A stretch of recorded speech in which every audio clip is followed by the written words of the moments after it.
This program is rated PG. It contains themes and scenes which may not be suitable for very young audiences. Parental guidance is advised.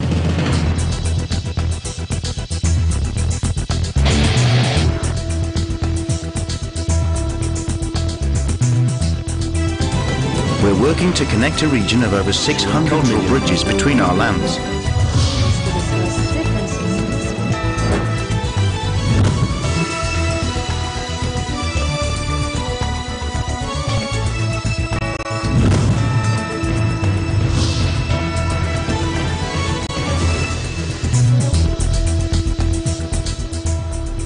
Hello and welcome to ASEAN in Focus, delivering to you the latest news in and around the ASEAN region.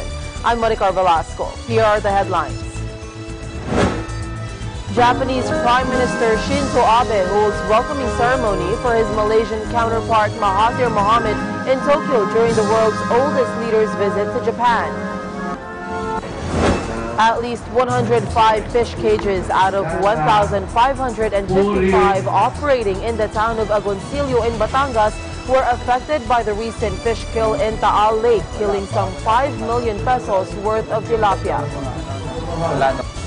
And Bangko Sentral ng Pilipinas said that the inflation recorded last October, pegged at 6.7%, the same as the previous month, meant that inflation pressures have started to moderate.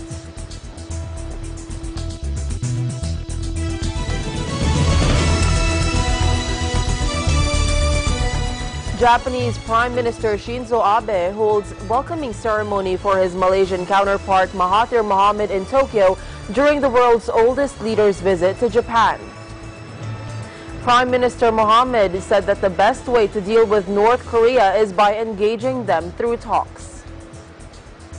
We are aware of the threat posed by North Korea, and we feel that the best way to handle this problem is to have contact with them, which is what Malaysia has done. We believe that if Malaysia and Japan work closely together, we may be able to influence the course of development in this area so that all the countries here will experience peace and stability.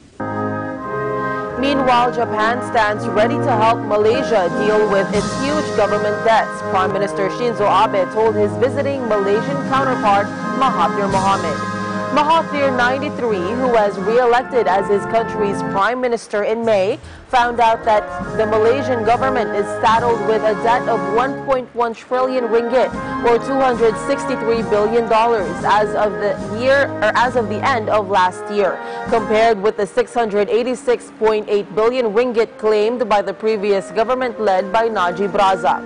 During the same news conference, Mahathir thanked Abe for his positive attitude, saying Abe gave his assurance that he is ready to support Malaysia if Kuala Lumpur seeks further financial support from Japan.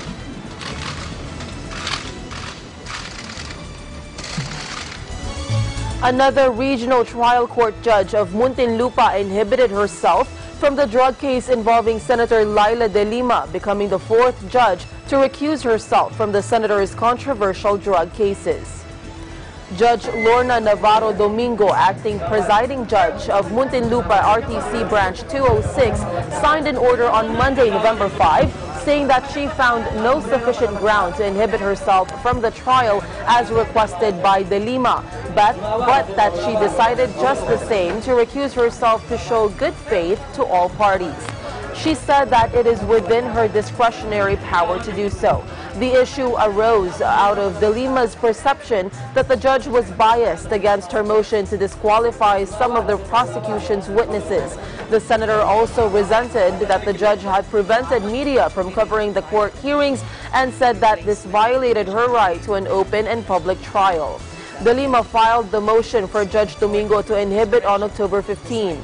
Judge Domingo's order read, the court finds no sufficient ground to inhibit herself from conducting trial. However, in order to show good faith to all parties concerned and being within the discretionary power of this court, the undersigned presiding judge recused herself from trying this case. De Lima claimed that Domingo had already prematurely ruled on her motion to disqualify prosecution witnesses, particularly 13 convicts currently serving a sentence of reclusión perpetua. The senator's reply to the prosecution comment had not been accepted by the court for being filed late.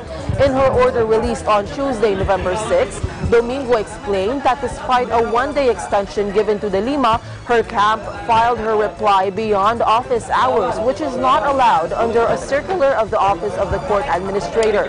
The last day of filing for the senator's reply fell on a Sunday, so she was given until Monday office hours to submit her reply. So the court, in its discretion, decided. At least 105 fish cages out of 1,555 operating in the town of Agoncillo in Batangas were affected by the recent fish kill in Taal Lake, killing some 5 million pesos worth of tilapia. Agoncillo Mayor Daniel Reyes said the cage operators who were affected by the fish kill came from Barangay Subic Ilaya in Agoncillo, Batangas. The apparent cause of the fish kill is a phenomenon called sulfur upwelling, which is attributed to the extreme cold temperature fanned by the northeasterly wind of Nihan during the period of November until February each year. Because of the incident, the local government of Batangas will distribute tilapia fingerlingers to the affected fish cage owners.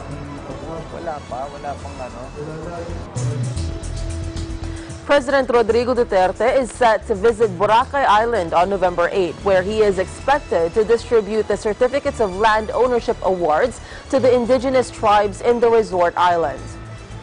A portion of the 3.1 hectares of land in Barangay Manok-Manok will be distributed to the 48 members of the Ati tribe. The decision came after the 6-month rehabilitation period of the island of Boracay. It was also a follow-up of his earlier statement that he wants to place the island under land reform.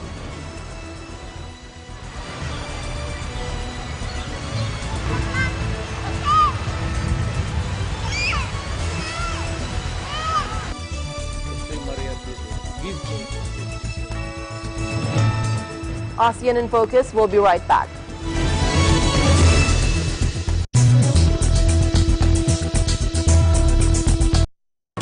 Join the EBC Family Fun Run, November 18, 2018, at the Ciudad de Victoria Complex, Bulacan.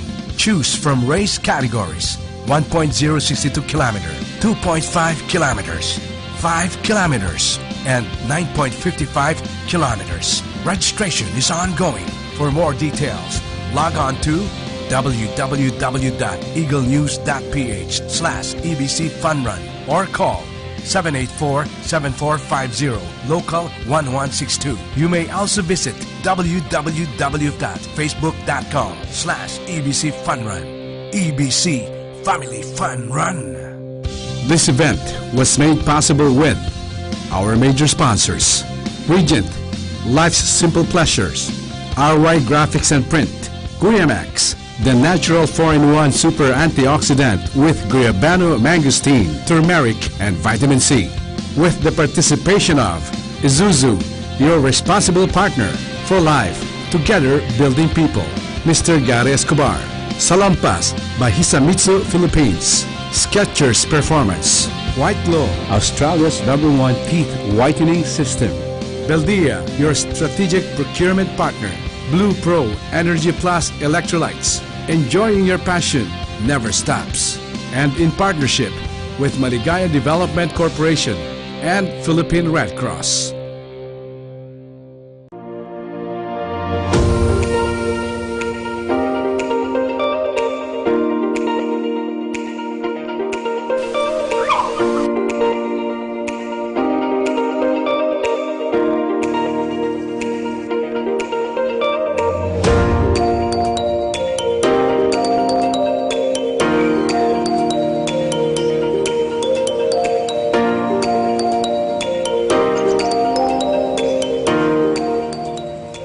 Visiting the Philippines, Manila or Quezon City is a popular destination. But oftentimes the hustle and bustle of the city can be more stressful on your vacation.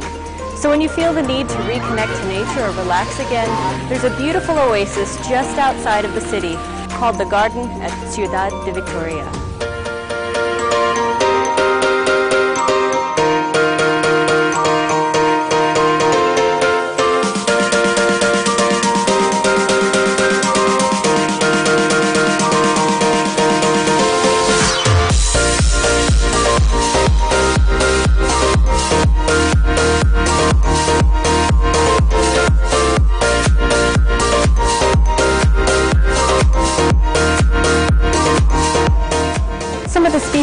can see here include hydrangea, snapdragon, and stargazers. They're truly beautiful.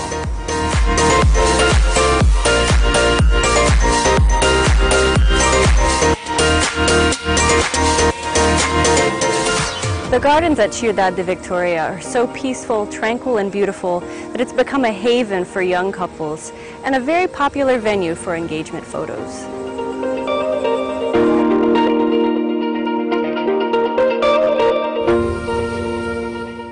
The next time you want an escape from the big city, the garden at Ciudad de Victoria is a wonderful place to visit.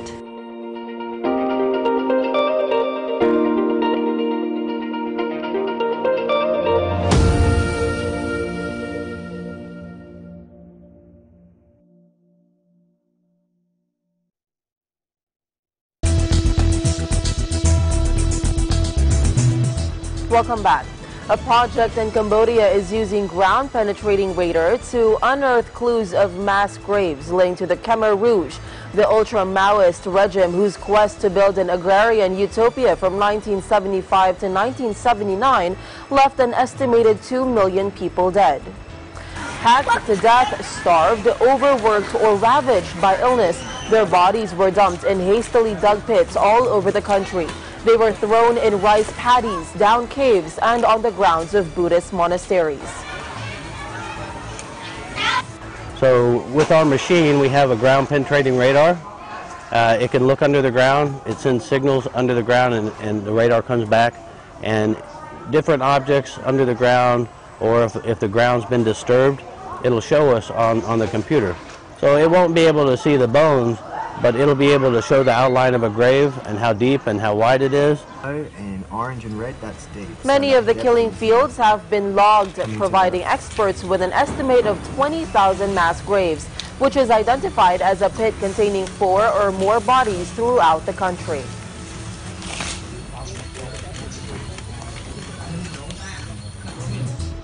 France does not sweep anything under a rug when it comes to the issue of human rights in Vietnam. This is according to French Prime Minister Edouard Philippe, after sidestepping questions over the Asian country's dismal record on dissent. His comments came on the final day of a state visit to Vietnam that was largely aimed at drumming up business deals with one of Asia's fastest-growing economies, as both sides signed contracts worth a total of nearly $12 billion. However, the French premier would not be drawn on the communist government's handling of dissent, which includes jailing people for posting their opinions about hot-button issues on Facebook. More than 50 activists, right campaigners, and bloggers have been put behind bars in 2018, one of the harshest crackdowns in recent years. De la société vietnamienne, pour les questions que vous évoquez, nous le faisons dans les forums qui vont bien, de la façon dont nous avons toujours procédé. Nous ne mettons rien sous le tapis, mais nous avons des discussions avec les autorités vietnamiennes qui ne passent pas par la presse. Je vous remercie beaucoup.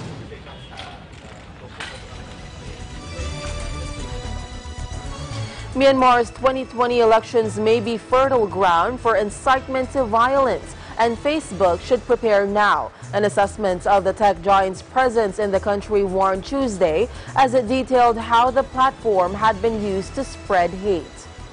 Facebook has for years come under fire from rights groups for its slow response to abusive posts, with the country's Rohingya Muslims bearing the brunt of the invective. Language portraying the Rohingya in subhuman terms or as terrorists on the network helped drum up support for a military crackdown that forced more than 720,000 of the stateless minority to flee the country last year.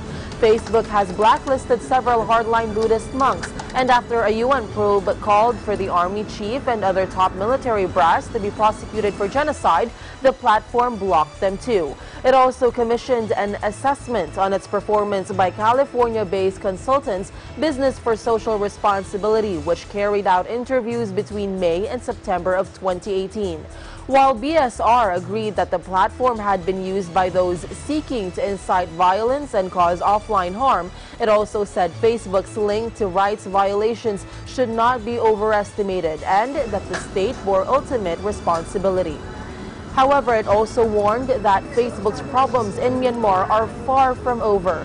The upcoming election in 2020 is likely to be a flashpoint for hate speech, harassment, misinformation, incitement to violence, and other actions designed to undermine the political process, it said. Facebook should be prepared for multiple eventualities now, it said, without going into detail.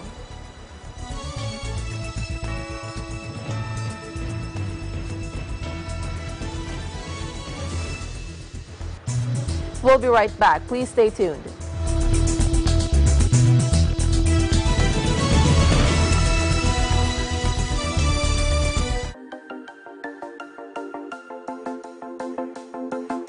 Now in its second season, EBC Digital Nest is exactly what it's named. A televised and online nest for its hosts and all viewers alike to connect with each other, no matter their location, interests, or aspirations, through experiences that bring them the world over.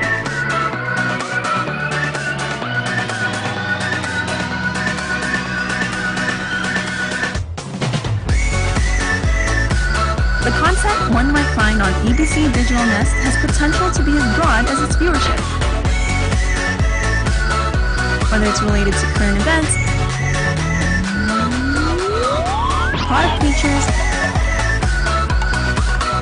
traveling adventures, foodie trips,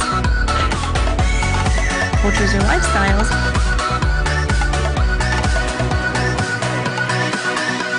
life hacks, or so much more.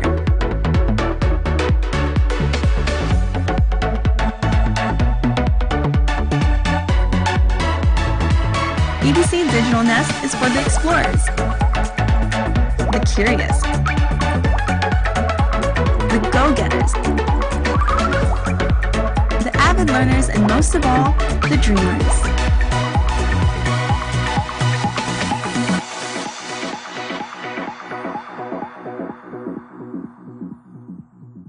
We aim to captivate with content that will move viewers to act on their goals or dreams by showing them that if they can think it, they can do it.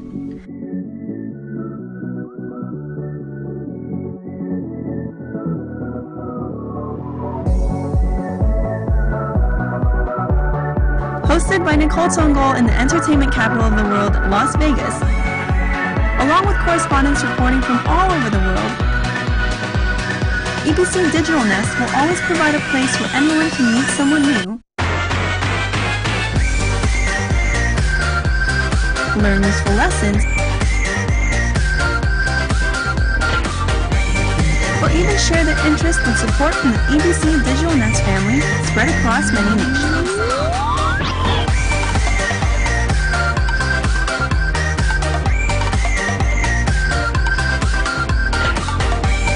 Connect, learn, and share on EBC Digital Nest every Tuesday and Thursday at 7:30 p.m. and online at EBC Digital Nest on YouTube, Facebook, Instagram, and Twitter.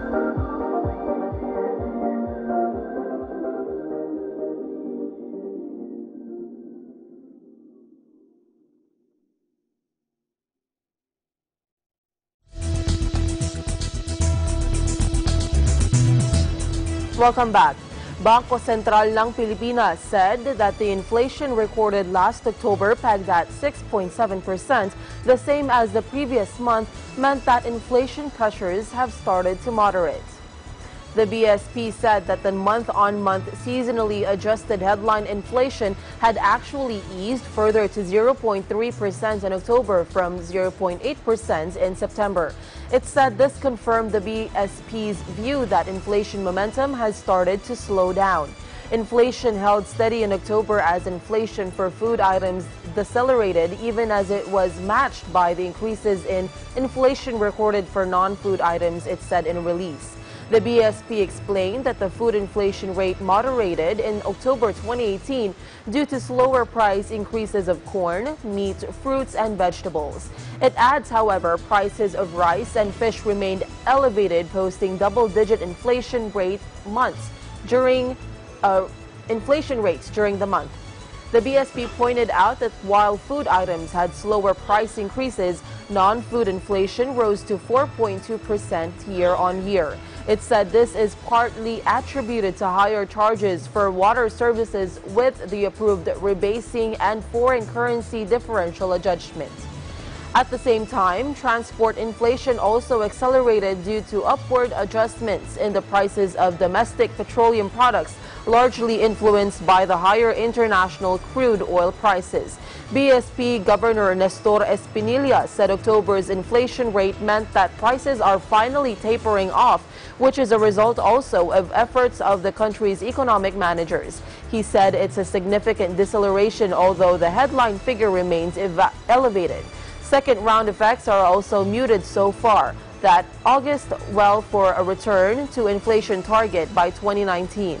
According to BSP, the latest inflation reading is within the BSP's forecast range for the month and supports the view that inflation pressures have started to moderate. The Monetary Board will take into account this latest development and other incoming data at its next policy meeting to determine if there is a need for further policy rate adjustment in order to ensure that inflation and inflation expectations remain consistent with the inflation target over the policy horizon.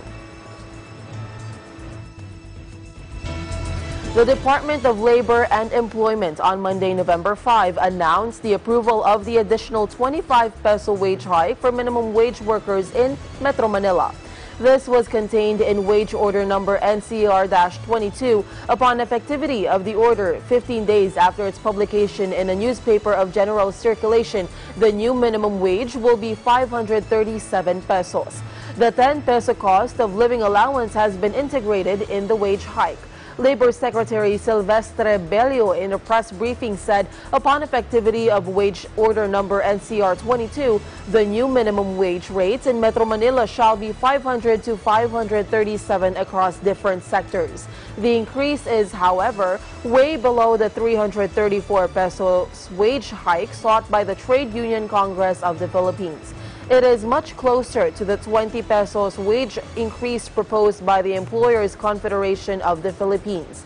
Bello said that when the regional tripartite wage board decided on the 25 peso increase in minimum wages, it took into consideration and balanced the needs of both the workers and their families and the capacity of enterprises to pay the additional labor costs.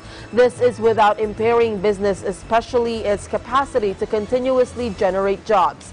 Bello said that there would also be an increase in minimum wage in Cagayan Valley and Mimaropa.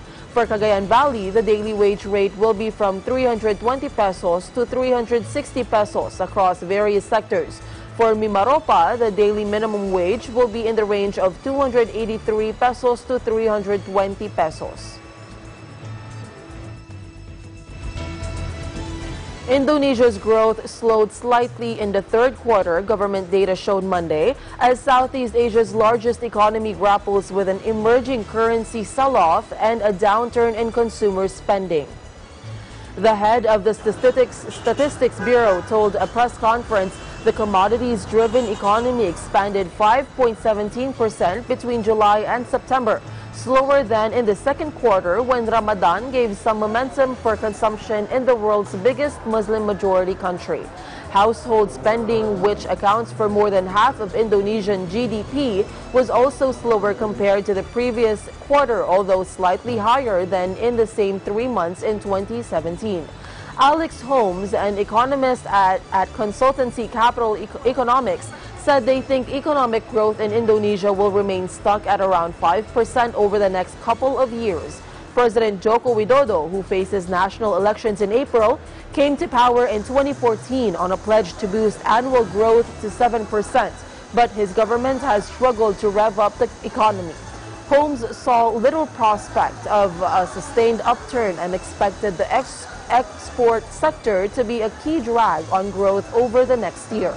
Indonesia has been grappling with a slumping rupiah from an emerging market sell-off, with the unit at levels last seen during the late 90s Asian financial crisis.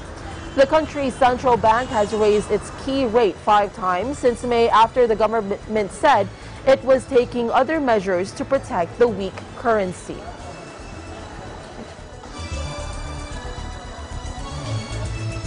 And that is the latest news in the Southeast Asian nations. Stay updated about the ASEAN region. I'm Maricar Velasco and I am 1 with 25.